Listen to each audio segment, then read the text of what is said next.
ॐ अज्ञानतिमिरान्धस्य ज्ञानाञ्जनशलाकया चक्षुरुन्मीलितं येन तस्मै श्रीगुरुवे नमः। श्रीचैतन्यमनोभीष्टं स्थापितं येन भूतले स्वयं रूपः कदा मह्यं ददाति स्वपदान्तिकम्।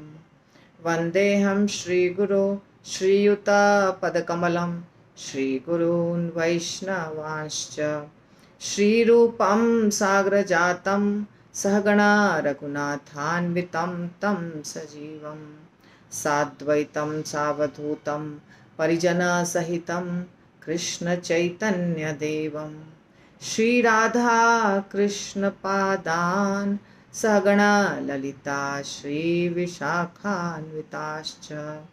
नमः ॐ विष्णुपादाय कृष्णप्रेष्ठाय भूतले श्रीमते भक्तिवेदांत स्वामिनिति नामिने। नमस्ते सारस्वते देवे गौरवाणी प्रचारिणे निर्विशेष शून्यवादी पाश्चात्य देशतारिणे। जय श्री कृष्ण चैतन्य प्रभु नित्यानंद श्री अद्वैत गदाधर शिवासादि गौर भक्त वृंद।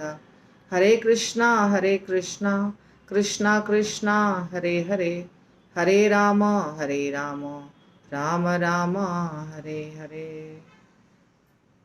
ईशोपनिषद मंत्राचार जो हम पहले कर चुके हैं उसका कुछ हिस्सा बाकी है, वो हम अभी कंटिन्यू करेंगे। तो चौथा नंबर मंत्र जो था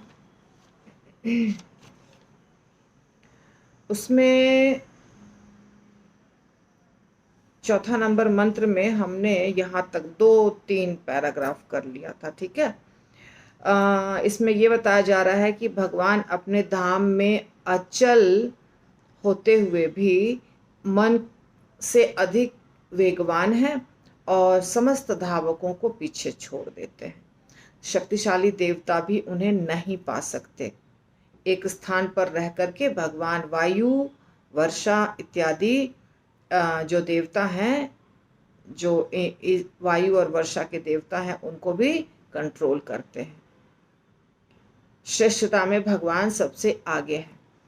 तो यहाँ पे प्रभुपाद बोल रहे हैं 1, 2, 3, 4, 5वां पैराग्राफ में, यद्यपि भगवान की शक्तियों के प्रत्येक अंश में साक्षात भगवान के सारे लक्षण रहते हैं, लेकिन उनका कार्य क्षेत्र सीमित रहता है। अतएव वे सभी तरह से सीमित होते हैं। अंश कभी भी पूर्ण के समकक्ष नहीं होता। अतएव ये अंश भगवान की पूरी शक्ति का सदुपयोग नहीं कर सकते। यद्यपि भगवान के, मैंने इतना ही पढ़ा, तो भगवान की शक्तियां, भगवान की बहुत सारी शक्तियां हैं, ठीक है ना। तो भगवान के हर शक्ति में भगवान रहते हैं, हर अंश में भगवान रहते हैं, लेकिन अंश कभी भी पूर्ण के बराबर नहीं हो सकता। जैसे अभी देखिए, पवन देवता है, इंद्र देवता है, ये सब भगवान के सहायक हैं, देवता हैं, और इनको बहुत बड़ा डिपार्टमेंट मिला है। सारे वायु को कंट्रोल करना, सारे जगह में जो बारिश होती है उसको कंट्रोल करना, परंतु इनके पास इतनी शक्ति नहीं है कि वो भगवान के बराबर, कृष्ण के बराबर हो जाएंगे। पर अपना कार्य वो अच्छे से करते हैं और उसके लिए उनको बहुत शक्ति है, और उनकी शक्ति सीमित होती है, कभी भी भगवान के बराबर नहीं हो सकती है, क्योंकि अंश तो अंश रहेगा, पूर्ण तो भगवान स्वयं है। तो इसीलिए ये अंश भगवान की पूरी शक्ति का सदुपयोग नहीं कर सकते। ऐसे भौतिक प्रकृति के वशीभूत होकर मूर्ख तथा अज्ञानी जीव, जो भगवान के अंश स्वरूप हैं, भगवान की दिव्य स्थिति के विषय में अटकलें लगाने लगते हैं। हम लोग भी सब अंश हैं भगवान के, सब अंश हैं। जैसे विष्णु भगवान भी अंश हैं, उसमें भी अलग अलग कैटेगरी है। नारायण भगवान प्रथम, द्वितीय, तृतीय पुरुष हैं, है ना। गर्भोदक्षाई विष्णु है, शिरोदक्षाई विष्णु है, और महाविष्णु है, या फिर संकर्षण, अनिरुद्ध, प्रद्युम्न, वासुदेव, चतुर्व्यूह हैं। या जो क्षीरोदक्षाई विष्णु अवतारों के रूप में प्रकट होते हैं, दशावतार, वो सब भी भगवान विष्णु ही हैं। परंतु ये कोई भी भगवान कृष्ण के इक्वल नहीं है, बराबर नहीं है। भगवान कृष्ण के सब विस्तार हैं, ऐसा भागवतम में बताया गया। एते चांश कलाः पुंसः कृष्णस्तु भगवान स्वयं इंद्रारि व्याकुलम लोकम मृडयंती युगे युगे, जो हमने आप लोग को करवा दिया है ऑलरेडी, है ना। एते चांश कलाः पुंसः, तीसरे पहला स्कंद का तीसरा अध्याय का 28वां नंबर श्लोक है, जहां तक मुझे याद है। तो ये सब जो अवतार हैं, ये या तो भगवान की कला है या तो अंश है, लेकिन भगवान की कला या अंश पूर्ण के बराबर कभी भी नहीं हो सकते हैं। इसीलिए कभी समझ भी नहीं सकते हैं भगवान को। तो वो भौतिक प्रकृति के वशीभूत होते हैं, और हम सब तो खैर बहुत ही छोटे हैं, मूर्ख हैं, अज्ञानी हैं, और भगवान के अंश हैं। तो हम भगवान के बारे में सोचते हैं, कुछ अनुमान लगाते हैं। अब आप सोचिए, मैं आपको उदाहरण बता रही हूँ, उदाहरण से आप समझ जाइएगा। जैसे अभी हम इंसान हैं, ठीक है, और हमारे अंदर जो भी कार्य करने की शक्ति है, खाने की, पीने की, बच्चे पैदा करने की, वो सारी शक्तियाँ दूसरे भी प्राणी में है। वो सब भी ये सारी चीज़ें कर सकते हैं, सब खाते हैं, सब सोते हैं, सबके बच्चे होते हैं। अब जैसे मान लीजिए हम लोग हैं, मनुष्य हैं, और एक प्राणी है चींटी। चींटी भी एक प्राणी है। चींटी भी सारा कार्य करती है, बहुत मेहनती प्राणी है। अब अगर चींटी का ग्रुप है, चींटी का एक ग्रुप है, उसके माता पिता हैं, भाई बहन हैं, दोस्त हैं, रिश्तेदार हैं, उनकी पार्टी होती है। आप चींटी के बारे में तो आराम से आप समझ सकते हैं, क्योंकि चींटी हमेशा ग्रुप में रहता है, आप देखते होंगे, और बहुत डिसिप्लिन्ड होती है। सारी चींटियां लाइन से चलती हैं, लाइन नहीं तोड़ती हैं। एक चींटी जाएगी आगे, उसके पीछे पीछे पीछे पीछे सारी चींटियां जाएंगी। चिड़िया भी बहुत डिसिप्लिन्ड होती है। चिड़िया एक साथ बहुत सारी चिड़िया उड़ती है, या शाम को घोंसले में जाती है। तो उनका समूह होता है, ग्रुप होता है। तो ग्रुप जब होता है किसी का भी, तो कुछ वार्तालाप होता है, कुछ प्रेम मोहब्बत की बातें होती है, कुछ कभी झगड़ा भी होता है। हमें भले उसकी भाषा समझ में नहीं आए, पर वो एक दूसरे की भाषा समझते हैं। उनका डिसिप्लिन कैसे फॉलो होता है? कुछ तो सिस्टम है, तभी तो फॉलो होता है। दिमाग है उनके पास थोड़ा सा, तभी एक चींटी तो दो चींटी सब लाइन से ही चलती है। तो इस प्रकार से उनका भी, चींटियों का भी एक परिवार है, एक समूह है, सिस्टम है। अब एक चींटी का राजा है, एक चींटी का घर परिवार है, राज्य है, साम्राज्य है चींटियों का।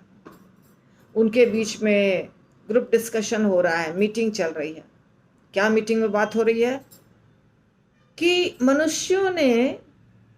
मनुष्यों ने कोई चीज बनाया है जिसका नाम है मोबाइल फोन, या जिसका नाम है कंप्यूटर।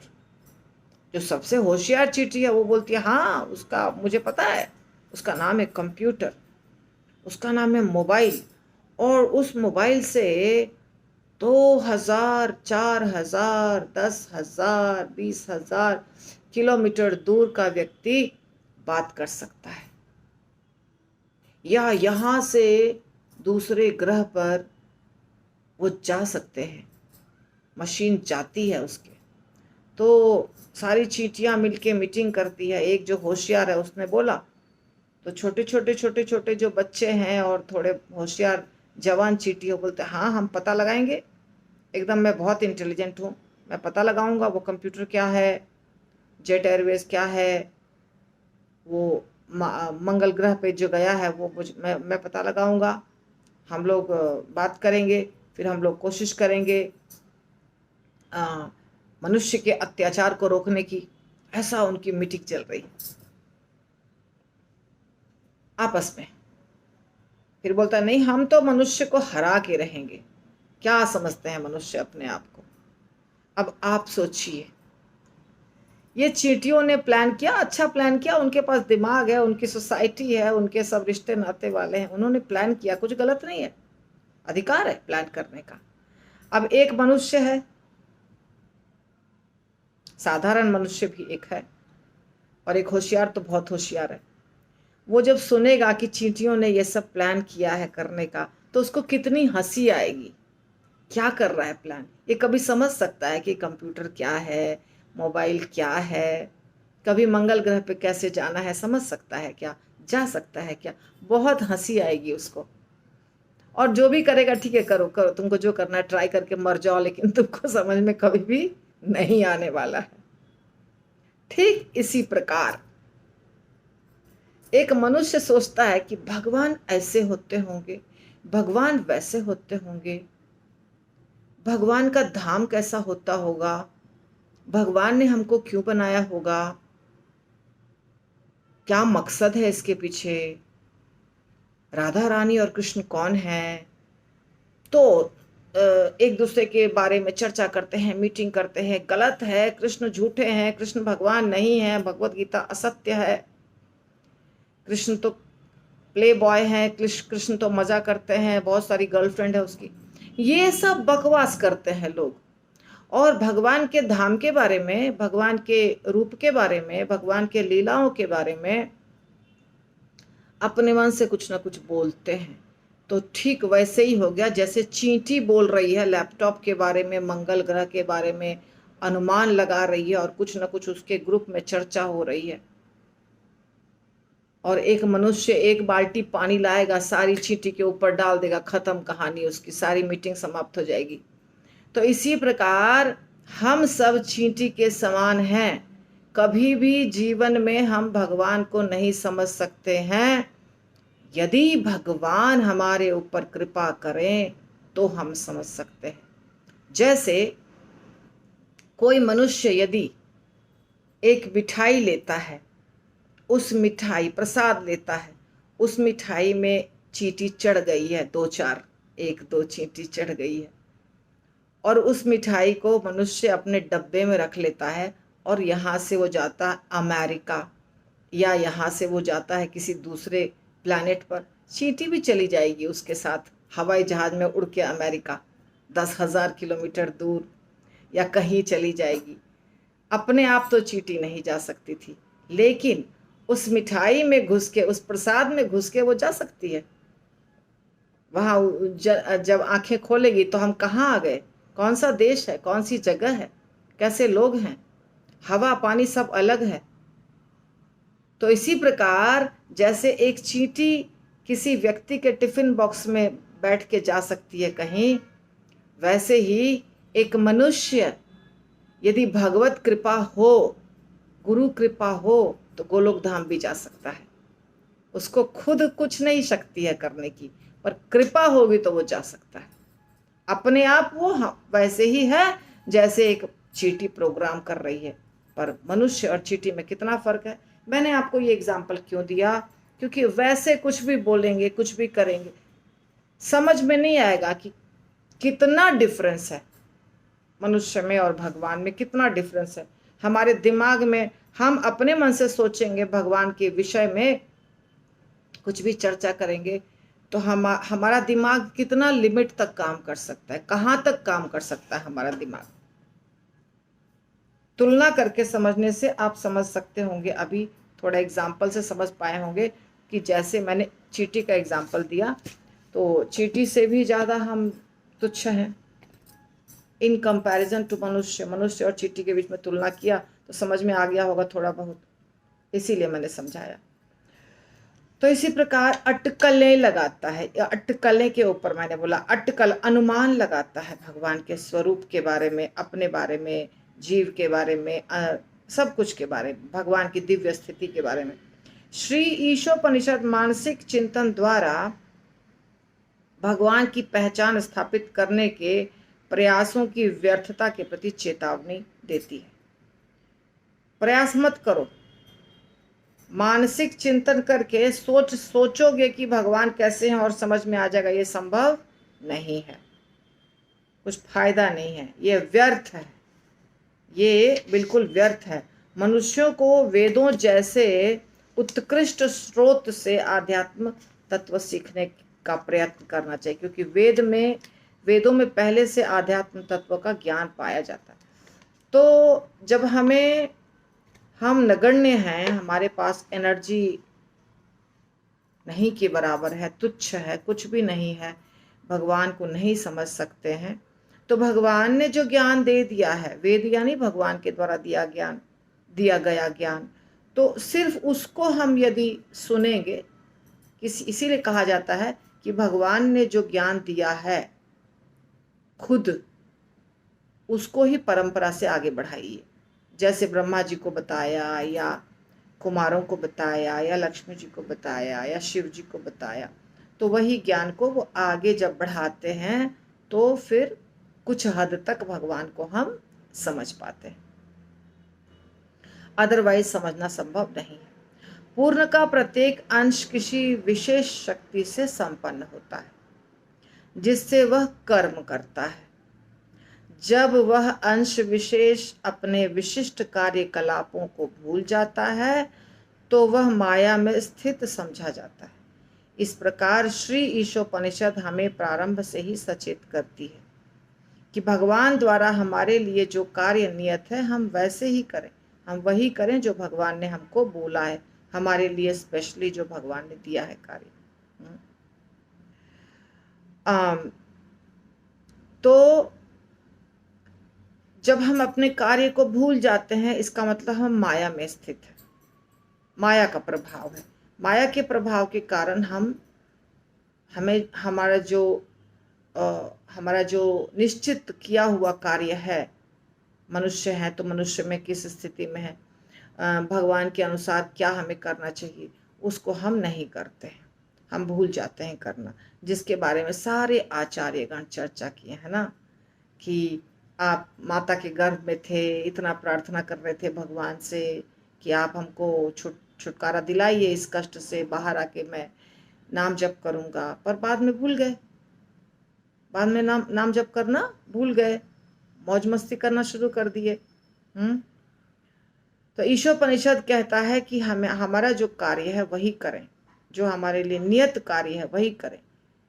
ब्राह्मण हैं कि क्षत्रिय हैं कि वैश्य हैं कि शूद्र हैं कि गृहस्थ हैं कि ब्रह्मचारी हैं कि सन्यासी हैं, क्या हैं, जैसे हैं वह जो स्थिति में है वो कार्य करें। किंतु इसका अर्थ यह नहीं होता कि जीवात्मा में अपनी प्रेरणा नहीं होती, चूंकि जीव भगवान का अंश है, उसमें भगवान की प्रेरणात्मक शक्ति भी होनी चाहिए। जब कोई अपनी प्रेरणा या सक्रिय प्रकृति का उपयोग बुद्धि के द्वारा करता है तो वह अपनी पूर्ण चेतना पुनः प्राप्त कर सकता है, जो माया या बहिरंगा शक्ति के सानिध्य के कारण समाप्त हो जाती है। तो कैसे होगा? हमारे अंदर अच्छी चीजें, गुण, जैसे कि हम एग्जाम्पल दिया था, हमने आपको बताया था पहले भी कि पानी होता है, पानी का स्वभाव क्या है, तरल है, वो लिक्विड है, वो जाता है, ढलान की तरफ गिरता है, ये इसका मूलभूत स्वभाव है, ओरिजिनल स्वरूप है। लेकिन अगर उसको 0 डिग्री सेल्सियस के नीचे रख देंगे तो वो ठोस बन जाएगा, अब वो नहीं गिरेगा, कहीं भी नहीं गिरेगा, रखा रहेगा एक स्थान पर, क्योंकि अभी वो ठोस स्थिति में है। या फिर अगर आप उसको बहुत 100 डिग्री सेल्सियस पर गर्म कर देंगे तो उड़ जाएगा, वाष्प बन के उड़ जाएगा, यानी जो उसका स्वाभाविक रूप है वो वाष्प बन के उड़ना भी नहीं है और ठोस बन जाना भी नहीं है, वो तो तरल है, पर स्वाभाविक स्थिति में नहीं रहने के बाद उसका बिहेवियर बदल जाता है, वो बदल गया, वो हवा में भी उड़ने लगा और एक जगह भी बैठा रह गया, तो अभी वो लक्षण दिखाई नहीं दे रहा है, वास्तविक पानी का लक्षण दिखाई नहीं दे रहा है। इसी प्रकार हमारा वास्तविक स्वरूप है भगवान का दास, जीवेर स्वरूप है कृष्ण नित्य दास, उस स्वरूप को हम भूल जाते हैं माया के कारण, भगवान के बहिरंगा शक्ति के कारण। लेकिन यदि हम अपने बुद्धि का प्रयोग करें, हम गुरु के पास जाएं, हम शास्त्रों का अध्ययन करें, सुने समझें, तो हम वापस अपने पुनः पूर्ण चेतना में, जो हमारी पूर्व चेतना है उसमें आ सकते हैं, अर्थात वास्तविक स्वरूप जो हमारा है वहाँ पहुँच सकते हैं, यानी भगवान की सेवा कर सकते हैं। ठीक है। चूंकि सारी शक्ति भगवान से प्राप्त होती है, अतएव प्रत्येक शक्ति का उपयोग भगवान की इच्छा पूरी करने में करना चाहिए, अन्य किसी कार्य के लिए नहीं। भगवान विनीत मनोवृत्ति वाले व्यक्ति द्वारा भी जाने जा सकते हैं। पूर्ण ज्ञान का अर्थ है भगवान की शक्तियों को जानना और यह जानना कि ये शक्तियां उनकी इच्छा से किस प्रकार कार्य करती है। ये बातें भगवान के द्वारा केवल भगवत गीता में वर्णित है, जो समस्त उपनिषदों का सार है ना। ये तो श्रील प्रभुपाद बता रहे हैं, ये बुक तो भगवत गीता नहीं है, ये तो ईशोपनिषद है। तो प्रभुपाद कह रहे हैं कि ईशोपनिषद तो है एक उपनिषद, परंतु भगवत गीता सारे ग्रंथों का या सारे उपनिषदों का सार है, एसेंस है। एक बुक में हमने पढ़ा था, या तो भगवत गीता में, कि वो बटर के समान है, मक्खन के समान है। जैसे दूध मंथन करते हैं या दही मंथन करते हैं तो ऊपर में मक्खन चला आता है, जो बहुत टेस्टी होता है, बहुत सॉफ्ट होता है, शक्ति देता है, उसी से घी तैयार होता है। तो इसी प्रकार भगवत गीता क्या है, मक्खन के समान कोमल है, स्वादिष्ट है, एनर्जी देने वाला है, उसमें सारे गुण पाए जाते हैं। और इसी प्रकार भगवत गीता भी नवनीत या मक्खन के समान है। ठीक है ना। और भगवान विनीत मनोवृत्ति वाले, जिसका बार बार बार बार हर जगह वर्णन हुआ है कि हमारा जो स्वभाव है वो होना चाहिए हम्बल, विनीत, सॉफ्ट होना चाहिए। सॉफ्ट अगर हमारा स्वभाव है, नम्रता है हमारे अंदर, तो हम भगवत तत्व को जान सकते हैं। नम्रता बहुत आवश्यक है ना। तो यहाँ पे कह रहे हैं कि भगवान को जानने के लिए नम्रता आवश्यक है। नम्र व्यक्ति भगवान को जान सकता है। और पूर्ण ज्ञान क्या है? पूर्ण ज्ञान है कि भगवान की जो शक्तियां हैं वो कैसे कार्य करती है, भगवान की अंतरंगा शक्ति कैसे कार्य करती है, बहिरंगा कैसे कार्य करती है, तटस्था कैसे कार्य करती है, विभिन्न प्रकार की शक्तियां भगवान की कैसे कार्य करती हैं, ये बात जानना पूर्ण ज्ञान कहलाता है। पूर्ण ज्ञान में ये, जब हम पूर्ण ज्ञान प्राप्त करते हैं तो ये भी जानना आवश्यक है। तो आपका इस प्रकार ये वाला श्लोका जो है, मंत्र नंबर 4 वो कंप्लीट होता है। मंत्र नंबर 5 शुरू करते हैं, पूरा नहीं होगा, थोड़ा सा हम करेंगे। मंत्र नंबर 5, तदेजति तन्नयजति तद्दूरे तद्वंतिके तदंतरस्य सर्वस्य तदु सर्वस्य अस्य बाह्यता। तो इसका हमने उच्चारण देख लिया है। अब हम सीधे शब्दार्थ करेंगे, अनुवाद करेंगे और तात्पर्य करेंगे श्रील प्रभुपाद के द्वारा। तत् यानी परमेश्वर, एजति चलता है, बड़ा है इसका परपोट, बहुत बड़ा है, चलता है। तत् वह, न नहीं, एजति चलता है। तत् वह दूर, काफी दूर। तत् वह उ भी, अंत के अत्यंत निकट। तत् वह अंत भीतर।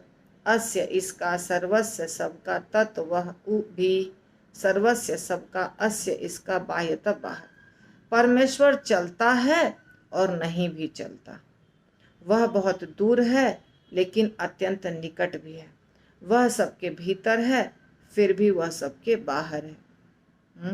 ये परमेश्वर के बारे में ईशोपनिषद में ज्यादातर भगवान के बारे में ही चर्चा हुई है, नाम ही है ईशोपनिषद। तो परमेश्वर चलते भी हैं, नहीं भी चलते हैं। यहाँ पे चलता है करके लिखा है। जो बुक नया प्रिंट हुआ है, यानी कि एडिटिंग करके, उसमें अलग तरीके से लिखे हैं। इसमें तो हमने पहले भी देखा, ऐसे ही लिखा हुआ है इसमें। तो परमेश्वर चलते भी हैं, नहीं भी चलते हैं, बहुत दूर भी हैं, बहुत नजदीक भी हैं, सबके भीतर भी हैं, सबके बाहर भी हैं। इतो नरसिंहा परतो नरसिंहा यत्तो यत्तो यामि ततो नरसिंह बहिर्नरसिंह हृदये नरसिंह नरसिंह मदिम शरणं प्रपदे। नरसिंह भगवान की स्तुति में हम सेम चीज पढ़ते हैं, बहिर नरसिंह हृदये नरसिंह। हाँ, बाहर भी नरसिंह भगवान है, अंदर भी नरसिंह भगवान है। यत्तो यत्तो यामि तत्तो नरसिंह, जहां जहां हम हैं सब जगह नरसिंह भगवान है। वास्तव में परमेश्वर सब जगह है, नरसिंह भगवान भी परमेश्वर के ही अवतार हैं। तो परमेश्वर जो होते हैं वो सब जगह विराजमान होते हैं, हर जगह, हर कण कण में भगवान विराजमान है। कोई ऐसी जगह नहीं है जहां भगवान नहीं हो। तो भगवान बहुत दूर भी है, बहुत नजदीक भी है। किसके लिए दूर है? जो भक्त नहीं है उसके लिए दूर है, और जो भक्त है उसके लिए बहुत नजदीक है। पुकारा चले आए, द्रौपदी ने पुकारा चले आए, प्रहलाद मुसीबत में था चले आए। तो भगवान को आने में वक्त नहीं लगता है, फट से चले आते हैं। क्यों चले आते हैं? एक तो हृदय के अंदर है ही, हर चीज में विराजमान है परमेश्वर के रूप में भगवान। तो कभी भी भगवान इच्छा, जब भगवान प्रसन्न हो जाएंगे आपसे और चाहेंगे कि हम इस भक्त के साथ वार्तालाप करें, तो उनको आने में एक सेकंड भी नहीं लगता है, तुरंत हाजिर हो जाते हैं भगवान। केवल प्रसन्न होने चाहिए आपसे। हाँ, चलते भी हैं नहीं भी चलते हैं। देखिए भगवान तो ऐसे पत्थर की मूर्ति है, नहीं चलते हैं, ऐसा ही लगता है सब लोगों को भगवान नहीं चलते हैं। परंतु साक्षी गोपाल तो चले। साक्षी गोपाल की कथा आपको पता है, यदि किसी को नहीं पता है तो मैं बता देती हूँ, और पता है तो भी एक बार सुन लेंगे तो मजा ही आएगा। तो एक थे ब्राह्मण, बुजुर्ग ब्राह्मण, और एक थे जवान ब्राह्मण। तो जा रहे थे यात्रा करने के लिए वृंदावन, उड़ीसा से। उड़ीसा में दोनों रहते थे, दोनों पहचानते नहीं थे एक दूसरे को, रिश्ता नाता कुछ भी नहीं था। लेकिन पुराने ज़माने में यात्रा तो पैदल होती थी। कोई धर्मशाला में रुकते थे, पैदल चलते थे, फिर धर्मशाला में रुकते थे, कहीं रुकते थे, कभी पेड़ के नीचे आराम करते थे, ऐसे कभी कभी किसी गृहस्थ के घर भी रुकते थे। जहाँ देखा थोड़ा गांव टाइप का है तो वहाँ रुक गए, और फिर चलेंगे चलेंगे चलेंगे, ऐसे होती थी यात्रा पहले के ज़माने में। तो ये जो बूढ़ा ब्राह्मण था वो थक जाता था, क्योंकि बूढ़ा था, शरीर कमज़ोर था, थक जाता था। तो जो जवान ब्राह्मण था वो बहुत अच्छे स्वभाव का था, तो उनका चरण दबाता था, उनका कपड़ा धो देता था, या खाने पीने का चीज़ का इंतज़ाम कर देता था ऐसे। पर ब्राह्मण जो थे ना बूढ़े, उनके पास धन था, वो अमीर घर के थे। और जो छोटा था, कम उम्र का था, वो निर्धन था, उसके पास पैसा नहीं था, पर सेवा भाव था उसके अंदर बहुत अच्छा। तो वो सेवा करता था। तो जब देखा कि चलो ये ब्राह्मण थक जाते हैं, बूढ़े हैं, तो साथ साथ में ही चला वो पूरे समय।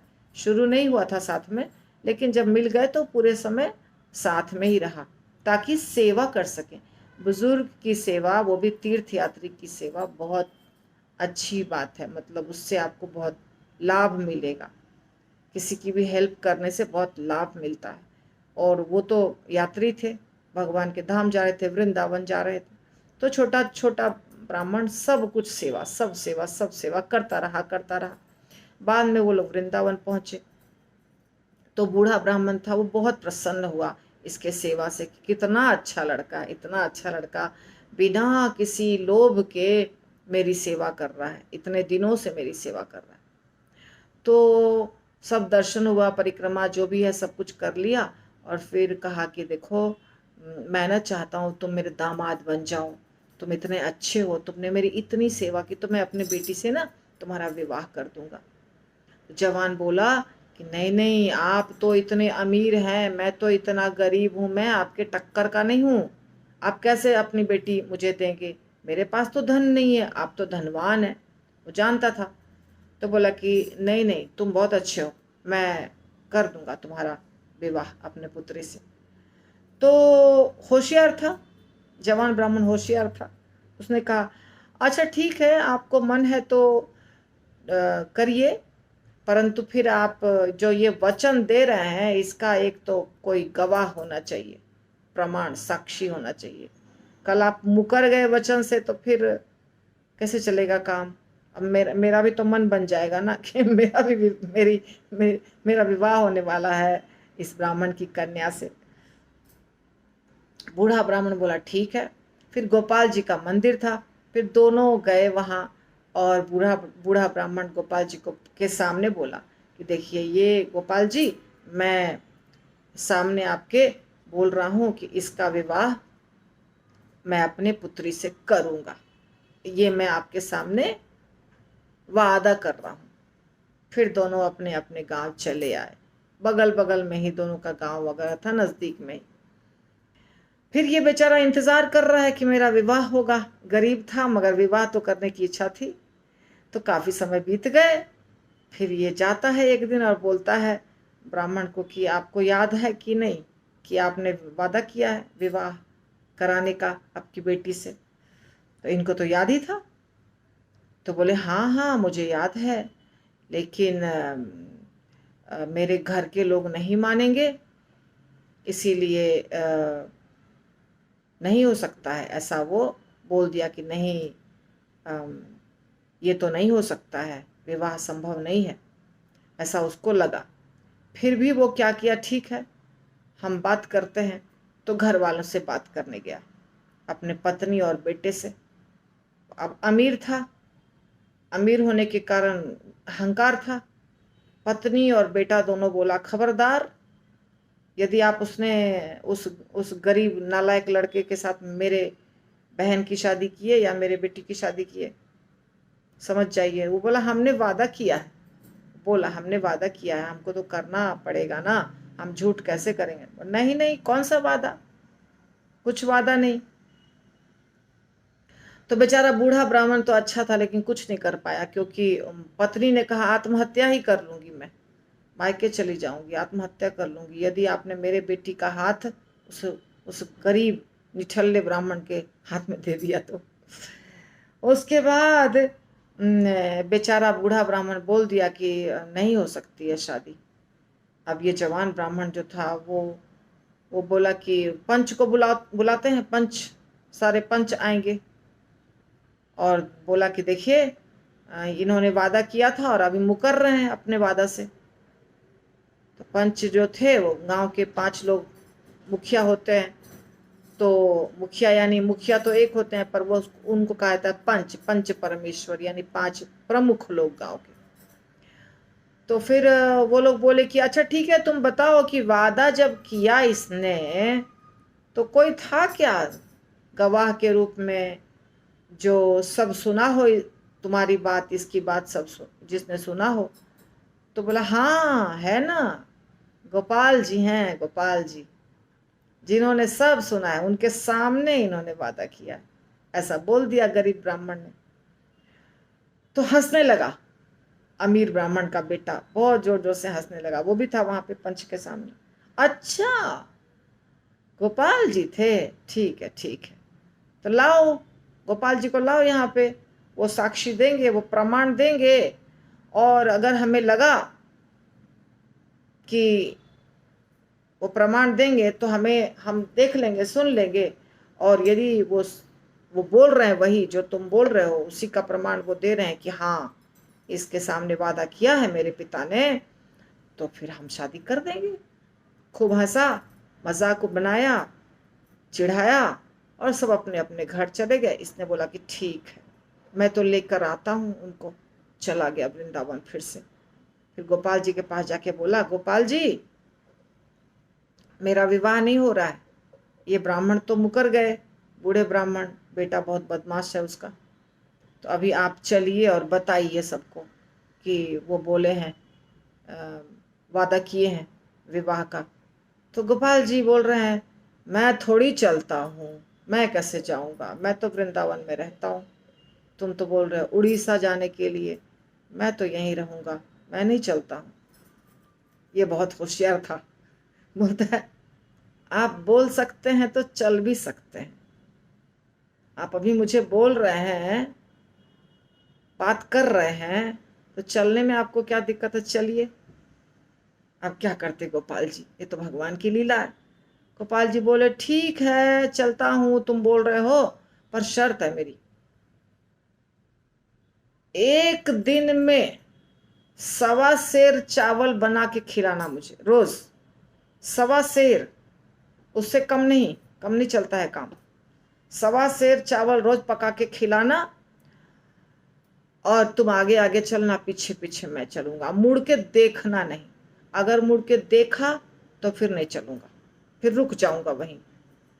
तो छोटा ब्राह्मण बोला कि अब आप अगर मुझे बोल रहे हैं आगे चलने, आप चलेंगे पीछे, तो मैं मुड़ के नहीं देखूंगा, आप कहीं बीच में रुक जाएंगे तो मैं तो चला जाऊंगा आगे, तो मुझे पता कैसे चलेगा आप आ रहे हैं। तो बोले बहुत आसान है, मैंने पायल पहन रखा है, बहुत अच्छा घुंघरू वाला पायल, वो छम छम छम छम बजेगा, उसके आवाज से तुमको समझ में आएगा कि मैं पीछे पीछे आ रहा हूं, पलट के देखना नहीं। छोटा ब्राह्मण बोला ठीक है चलिए, शर्त मंजूर। चल दिए। वृंदावन से उड़ीसा, इतना लंबा, हाँ, उत्तर प्रदेश क्रॉस करना, बिहार क्रॉस करना, बंगाल क्रॉस करना, उड़ीसा पहुंचना। चल दिए। तो चलते चलते चलते चलते बेचारे वो थक रहा था, फिर भी रोज 1.25 सेर चावल को बनाता था, खिलाता था, भोग लगाता था, नाचता था, गाता था, कीर्तन करता था, जा रहा था। सामने पीछे में चल रहे थे गोपाल जी, घुंघरू की आवाज छन छन छन छन चल रही थी, मजा आ रहा था, आनंद में। अब इससे बड़ा क्या आनंद है कि भगवान के साथ हम जा रहे हैं, भगवान हमारे पीछे पीछे चल रहे। चलते चलते चलते चलते पहुंच गया वो गांव के नजदीक जहां उसको जाना था। तो घुंघरू की आवाज बंद। अब ये सोच रहा अरे घुंघरू की आवाज नहीं आ रही है, हम तो अपने जगह पे पहुंच गए, अब तो हमको थोड़ा ही दूर बचा हुआ है और साक्षी तो इन्हीं को देना है, कहीं रुक तो नहीं गए। पलट के देखा, भगवान रुके नहीं थे। लीला करते हैं भगवान, बहुत चालाक हैं भगवान। जगन्नाथ जी कैसे किए थे वैसे ही ये भी लीला किए। ये चल रहे थे परंतु घुंघरू की आवाज सुनाई नहीं दे रही थी। जैसे पलटा, भगवान रुक गए, अब नहीं जाऊंगा, तुमको बोला था पलटोगे तो मैं नहीं जाऊंगा। ठीक है कोई बात नहीं, बहुत नजदीक आ गए, रुकिए आप, रुकिए यहीं पे। रोक दिया भगवान को, दौड़ के गया गांव में, जाके सबको बोला आ गए आ गए आ गए, भगवान आ गए साक्षी देने के लिए, गोपाल जी आ गए वृंदावन से। सबको लग रहा है ये पागल तो नहीं हो गया, कहीं उठा के गाड़ी मोटर पे तो नहीं लाया भगवान को, कैसे भगवान आ जाएंगे।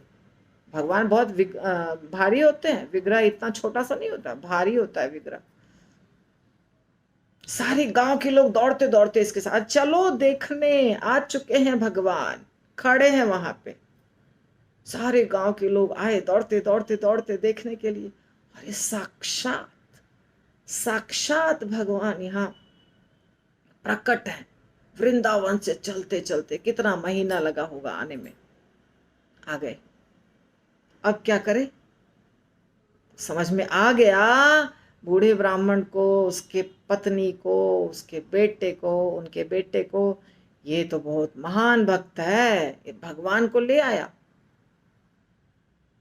और भगवान साक्षी देने के लिए आ गए इसके वचन पे। अब बूढ़े ब्राह्मण को तो पता ही था कि इनके सामने मैंने वचन दिया। बाकी लोगों को भी अभी इसके भाव पे, इसके प्रेम पे, भगवान ने जो लीला की उस पे लगा कि वाह ये तो उत्तम कोटि का भक्त है। थे तो सब के सब ब्राह्मण ही।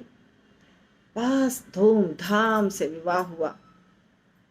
इसके बाद भगवान का वहीं पर मंदिर बनाया गया, जिसका दर्शन आज भी आप जाके कर सकते हैं। साक्षी गोपाल जी जगन्नाथपुरी से थोड़ी दूरी पर हैं, जाना है आपको दर्शन करने के लिए साक्षी गोपाल जी का, मतलब जगन्नाथपुरी में नहीं है, जगन्नाथपुरी से थोड़ा दूर पर आराम से जा सकते हैं दर्शन करने गाड़ी करके।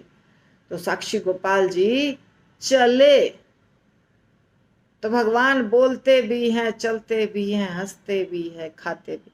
कौन कहता है भगवान खाते नहीं, बेर सबरी के जैसे खिलाते नहीं।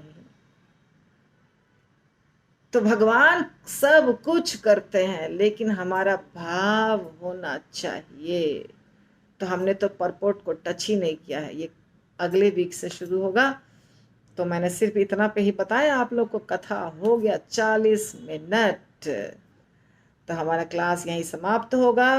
उम्मीद करती हूँ आप लोगों को ये छोटी सी कथा पसंद आई होगी। हरे कृष्णा। श्रील प्रभुपाद की जय।